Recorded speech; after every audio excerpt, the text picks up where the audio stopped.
As we speak right now, 350,000 kids, school kids in Chicago, remain out of school. Most are black, Hispanic, and are poor. This administration has called for equity in education. So who does the Biden administration blame for failing these young kids? Well, first of all, the president has been very clear. He wants these schools to be open, including in Chicago and including across the country.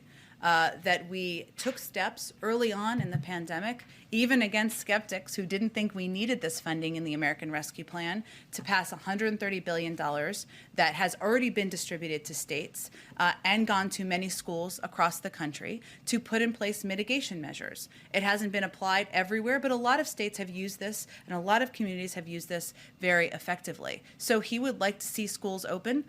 He believes that not having them open, as you've touched on, impacts the mental health of children. We've seen that. We know that learning gaps is something that we are seriously at risk of at this point in time, and that's why we'll continue to call for schools to open. 96% are open across the country and are doing the right thing. Will he get directly involved at a certain point?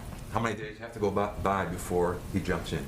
Well, we are in regular touch with teachers, school administrators, labor leaders across the country, nearly every single day, including in Chicago, and that will continue. And we will continue to make the case for schools to be open. Another question, please, on religious freedom. Does President Biden believe doctors and religious health care providers should be forced to perform medical procedures that violate their conscience rights and religious beliefs? I believe there are exemptions in some cases. I'm not sure what you're referring to specifically. Why don't you give me a little more? In St. Louis, the Court of Appeals just heard oral arguments on a case involving religious health care providers who object to performing gender transition procedures. I would point you, that sounds like that's a legal case that's underway that I'm not going to weigh into from here. And last one, in just a few weeks from now, here in D.C., the March for Life arrives. Thousands of people will be here supporting unborn children. Its theme this year is Equality Begins in the Womb.